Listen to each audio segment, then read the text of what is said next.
Baik, Assalamualaikum warahmatullahi wabarakatuh.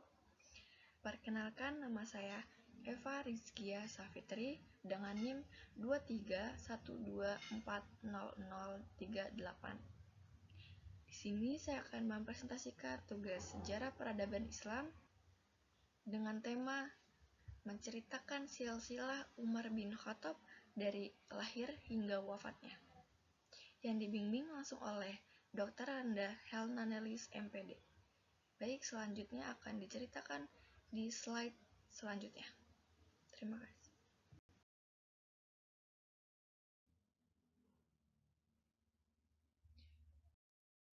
Sayyidina Umar bin Khattab.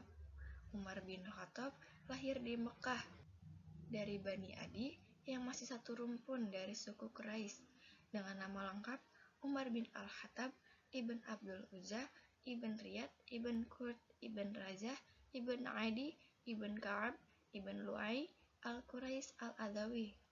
Khalifah kedua dalam Khulafaur Rasyidin tersebut dilahirkan di Mekah 13 tahun setelah tahun Gajah, tahun kelahiran Nabi Muhammad SAW.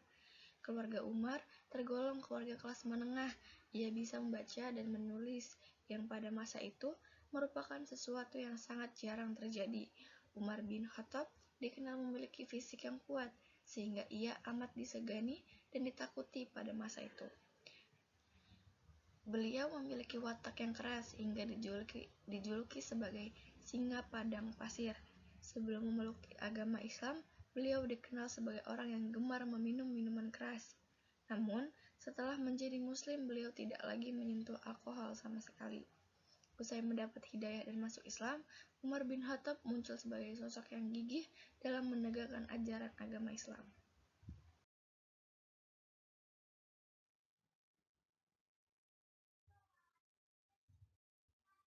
Kisah awal Umar bin Khattab masuk Islam. Jalaluddin As-Suyuti dalam Tarikh Al-Khulafa tahun 1988 menceritakan, Umar bin Khattab sebelum memeluk Islam dikenal sebagai tokoh yang sangat menentang ajaran Nabi Muhammad SAW. Perubahan signifikan dalam hidupnya terjadi pada tahun ke-6 kenabian, ketika Umar menginjak usia 27 tahun. Ketika itu, Umar bin Khattab mendengar kabar bahwa adik kandung dan iparnya, Fatimah binti Khattab, beserta suami telah memeluk Islam. Umar merespon kabar tersebut dengan amarah dan kesal. Dia bahkan sampai menampar keduanya.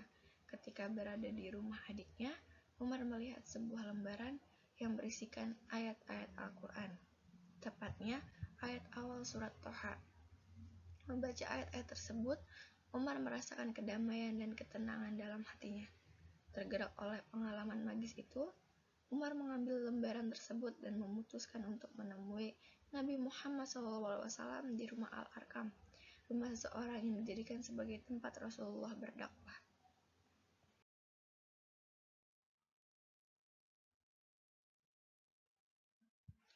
Melanjutkan kisah yang tadi, yakni kedatangan Umar sontak membuat para sahabat yang berada di dalam rumah ketakutan. Namun, Nabi Muhammad SAW menerima kedatangan Umar dengan tenang. Dengan sikap yang bijak, Rasulullah mampu meredakan amarah Umar. Muhammad Ridla dalam Al-Faruq Umar ibn Al-Khattab tahun 1993 menyebut, setelah Umar bin Khattab memeluk Islam menjadi lebih kuat, terutama terkait dakwah. Umar memberikan masukan kepada Nabi Muhammad SAW untuk menyebarkan Islam secara terang-terangan, tidak lagi secara sembunyi-sembunyi. Sejak saat itu, Islam tersebar secara terbuka. Muhammad Ali Qubti dalam Al-Khulafaur Ar-Rasyidin tahun 1993 menuturkan, Nabi Muhammad SAW memberikan julukan Al-Faruq kepada Umar yang berarti pembeda. Hal itu karena melalui Umar Allah menunjukkan perbedaan antara yang benar dan salah.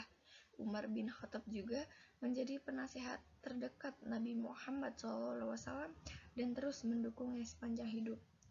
Kesaksian perubahan Umar menjadi salah satu momen bersejarah dalam perkembangan Islam.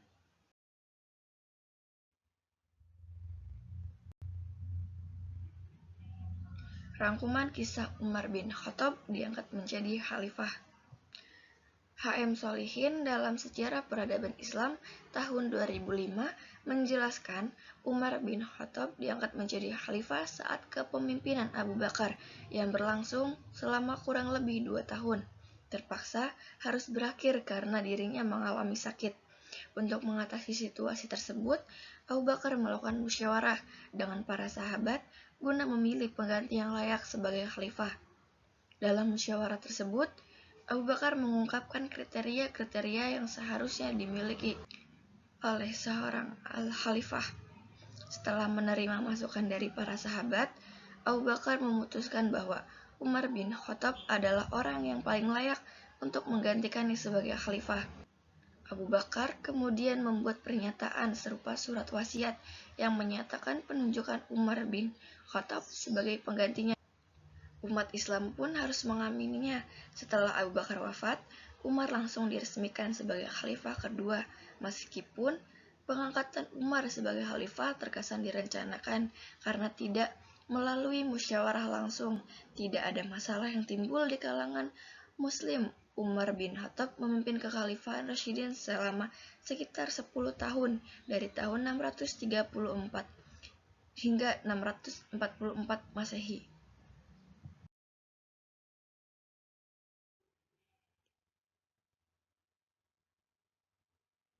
Adapun prestasi Umar bin Khattab saat menjadi khalifah.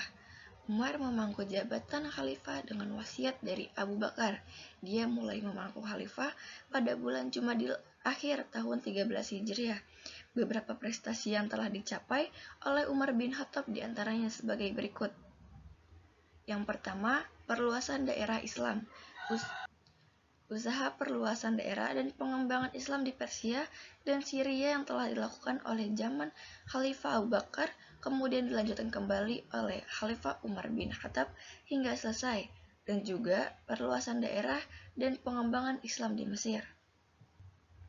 Yang kedua, mengatur administrasi dan keuangan pemerintah. Pada masa pemerintahannya, Umar bin Khattab membentuk Baitul Mal dan Dewan Perang. Baitul Mal bertugas mengurusi keuangan negara. Dewan Perang bertugas mencatat administrasi ketentaraan. Umar bin Khattab adalah khalifah pertama kali yang memperkenalkan sistem penggajian bagi pegawai pemerintah. Ia juga memberikan santunan dari Baitul Mal kepada seluruh rakyatnya. Besarnya santunan disesuaikan lamanya memeluk Islam. Pada masa Khalifah Umar bin Khattab, kemakmuran dapat dinikmati rakyat dari seluruh pelosok negeri. Yang ketiga, menetapkan kalender Hijriah. Umar ibn Khattab mencetuskan kalender Hijriah ditetapkan mulai pada saat Nabi Muhammad SAW hijrah dari Mekah ke Madinah. Hal itu disebabkan hijrah merupakan titik balik kemenangan Islam. Hijrah juga menandai dua periode dakwah Islam, yakni periode Mekah dan Madinah.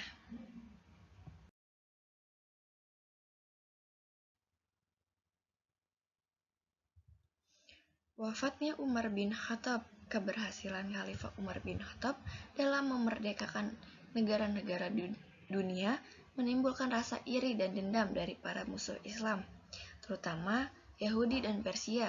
Berbagai upaya pembunuhan dilakukan terhadap Umar, hingga pada suatu subuh 25 Zulhijjah tahun 23 Hijriah, ketika Umar sedang salat di mihrab masjid, ia diserang oleh Abu Lu'lu'ah Fairuz.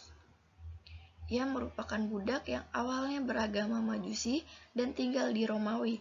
Izzuddin Abu al-Hasan Ali dalam Usud al-Ghabah fi Ma'rifah al-Sahabah tahun 1971 menyebut, Abu Lu'lu'ah menggunakan belati dengan 2 mata untuk menikam Umar sebanyak 3 atau 6 kali. Salah satu tusukannya mendarat di bawah pusar hingga urat-urat dalam perut Umar terputus. Akibat tusukan itu, Umar jatuh tersungkur. Namun sebelumnya, Umar sempat menyuruh Abdurrahman bin Auf untuk melanjutkan menjadi imam salat. Abu Lu'lu'ah melarikan diri ke belakang dan terus menikam siapapun yang berada di jalannya. Namun, ada seseorang yang menyadari arah larinya, yang kemudian melemparkan mantel ke arah Abu Lu'lu'ah.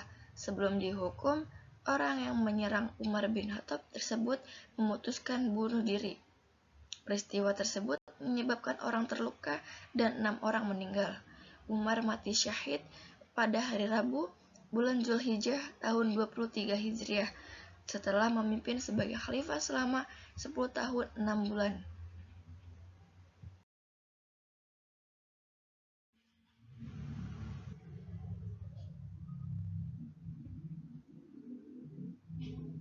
Tiga fakta Umar bin Khattab yang membuat takjub.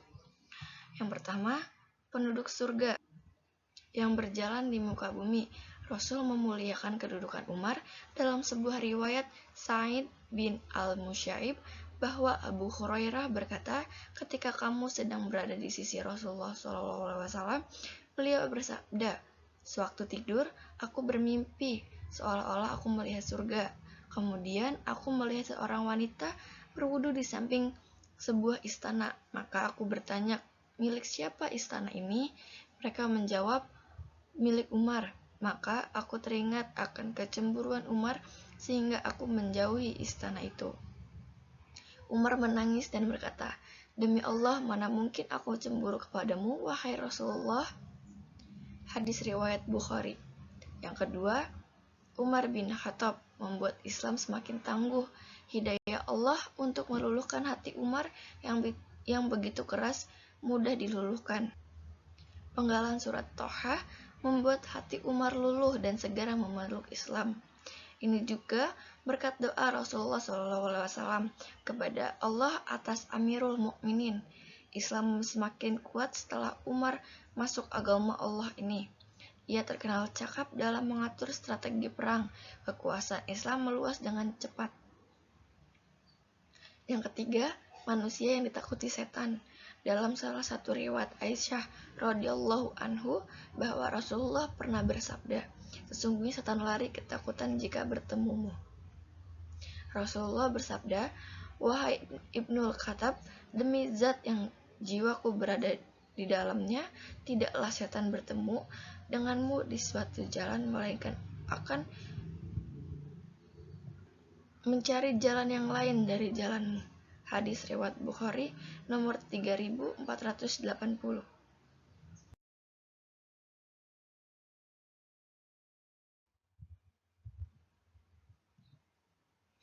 Teladan yang bisa ditiru dari Umar bin Khattab. Ada beberapa kesimpulan dari kisah Umar bin Khattab yang diambil. Salah satunya adalah teladan yang baik dalam memimpin dan mengembangkan peradaban Islam. Sebagai salah satu sahabat Nabi Muhammad SAW sekaligus khalifah kedua dalam sejarah Islam, Umar bin Khattab menunjukkan berbagai keteladanan. Berikut beberapa teladan yang bisa ditiru dari Umar bin Khattab. Yang pertama, loyalitas tinggi dalam berdakwah. Umar bin Khattab senantiasa menghormati Rasulullah. Ia juga tekun mengikuti ajaran-ajaran Islam, selalu taat beribadah, serta memiliki kesadaran tinggi akan kehadiran Allah dalam setiap aspek kehidupannya. Yang kedua, pemberani dalam memperjuangkan kebenaran. Umar bin Khattab selalu mengambil tindakan tegas dan selalu berani menghadapi setiap tantangan yang mengancam keberlangsungan Islam. Yang ketiga, pemimpin yang peduli dan bertanggung jawab. Umar bin Khattab dikenal sebagai pemimpin yang sangat peduli dan bertanggung jawab terhadap rakyatnya. Sikap perhatiannya tercermin dalam kebiasaannya melakukan pengawasan langsung, bahkan dengan cara berkeliling kota sendirian, guna memastikan kesejahteraan dan kehidupan yang baik bagi rakyatnya. Baik, sekian dari saya yang telah menceritakan silsilah Umar bin Khattab dari lahirnya hingga wafat. Umar bin Khattab sangat memperjuangkan Islam dan mensejahterakan rakyatnya saat masa kepemimpinannya. Sekian dari saya, kurang lebihnya mohon maaf. Wabillahi taufiq wal hidayah. Wassalamualaikum warahmatullahi wabarakatuh.